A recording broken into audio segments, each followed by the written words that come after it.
In this dark world filled with death at every corner, mercenaries roam these lands, earning coin just to get by, fighting in wars across the land. As if life wasn't hard enough, with everyone struggling and suffering to survive. The dead haunt these lands and torment the living, along with the monsters that also feed off of torturing others. There are other eldritch demonic beings from beyond this realm that also toy and meddle in the affairs of the living with their invocations of doom. However, there is one man that rises above all of this by his sheer anger and hungering vengeance to avenge the deaths of all his friends he met on the battlefields of old. This is the tale of the one they call the Black Swordsman.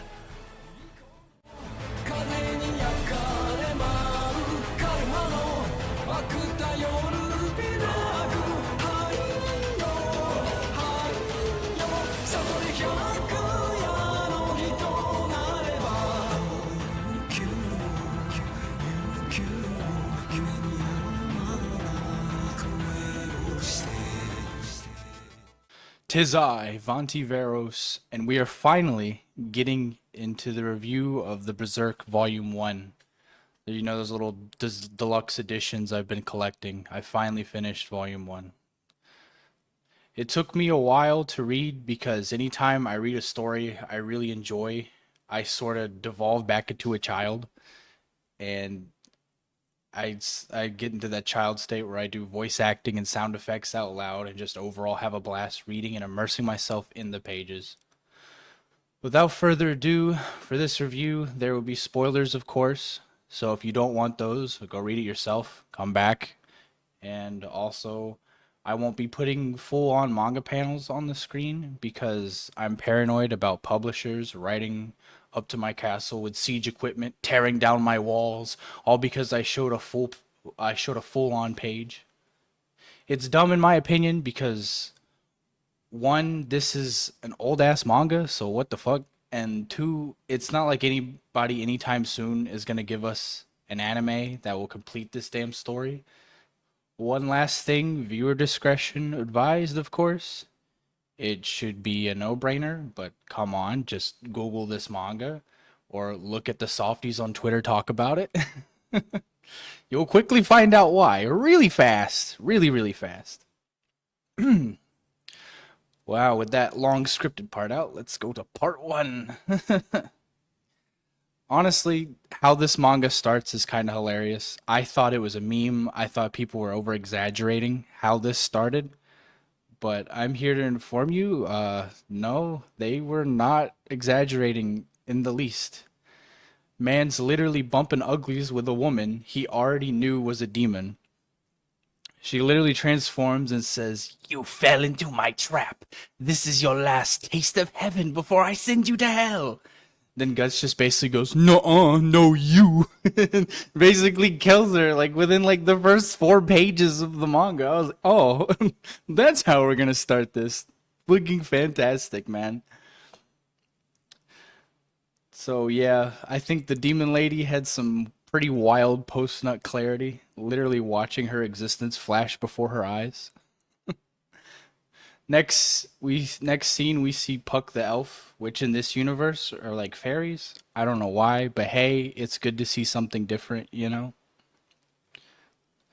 And he's getting absolutely bullied and tormented until Guts just decides to start a tavern brawl, and we get some aura farming drawings.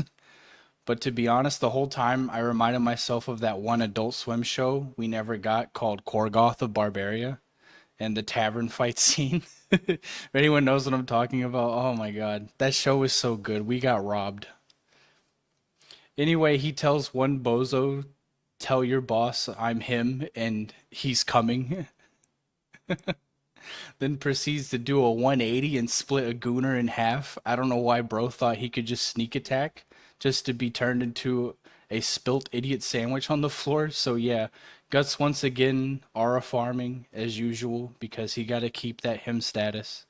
And the manga does the whole narrative bit about his sword, saying, "It was too big to be called a sword, massive, thick, heavy, and far too rough indeed. It was a heap of iron," you know? I think it's cool. The fact I didn't know it repeated. People told me like the manga will keep repeating that, and I was like, "Oh, okay." I don't think they'll get annoying, but whatever. We'll see. Puck follows and just honestly keeps annoying the fuck out of Guts, which provides some comedy but also gives us dialogue painting a picture of what kind of man's Guts is.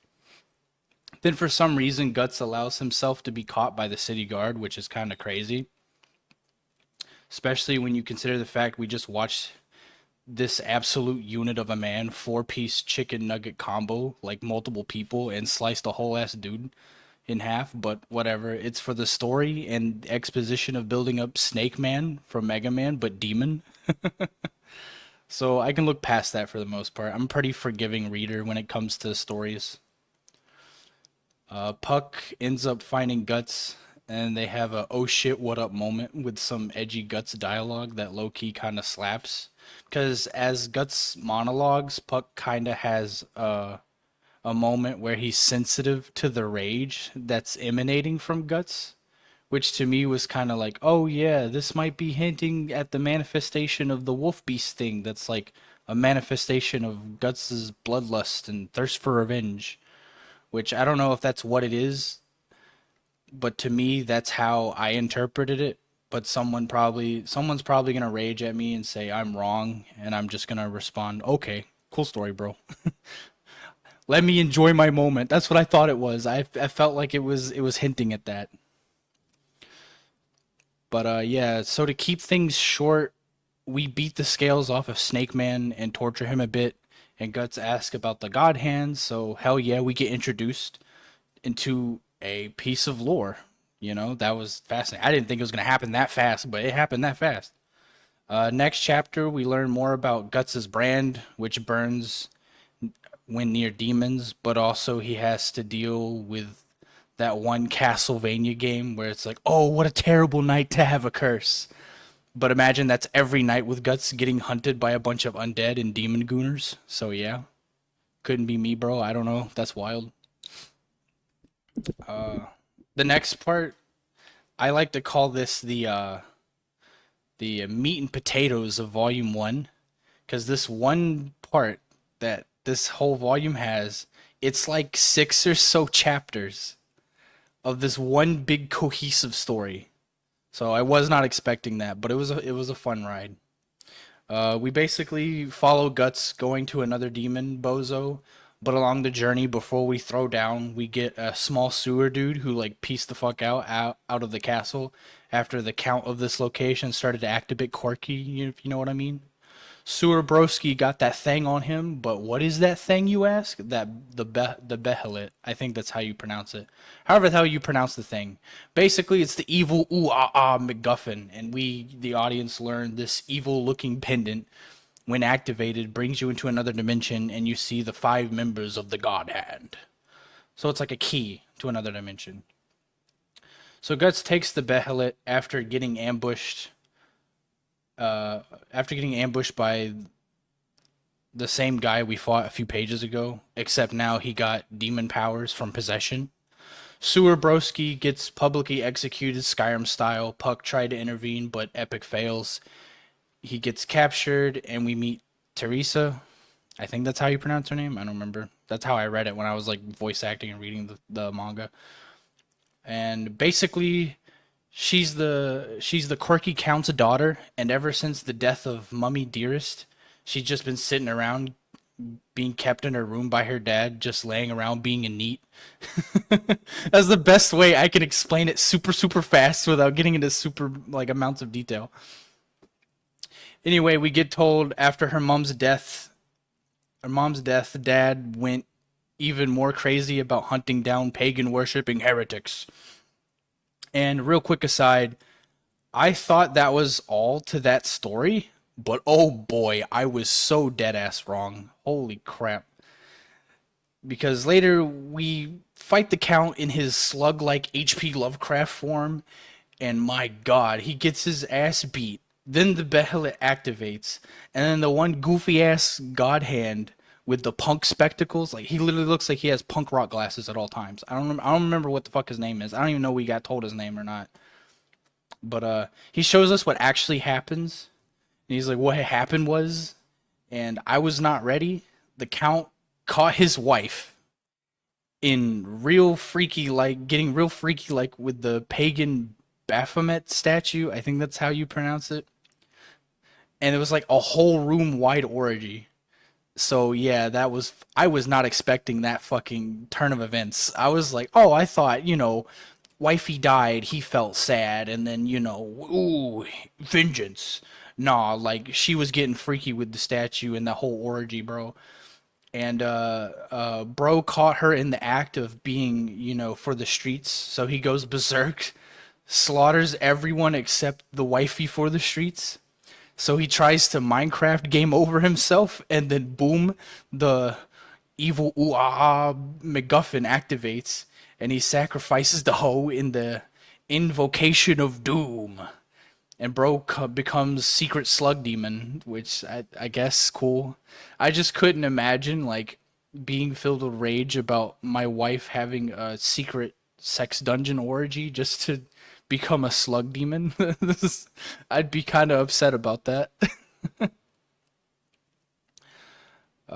So yeah, after this, I was surprised. Volume one, after these chapters, it heads straight into the Golden Age. So needless to say, I'm gonna save that for Volume two review. But overall, I gotta say I love this series, and the manga art was sick as fuck. And I was so surprised at how fast we get set up with the lore because, to be honest, I didn't think we were gonna see the God Hand that fast. I thought it was gonna be like, oh, we're gonna wait like, 10 or so chapters, maybe volume 2 or 3, and we'll get the God Hand. No, they just like threw him right into your face, like just boom, right there, with like the second big bad, I guess. But yeah, it was kind of like a surprise welcomed flashbang. Uh, but man, when I got to the part where they came in and it was there, they went to the other dimension with the different god hands. I did like 6 different voices because there were so many characters with loads of dialogue, but it was so fun. But yeah, I'll leave the video there. But until next time, keep your blade sharp and your mind sharper.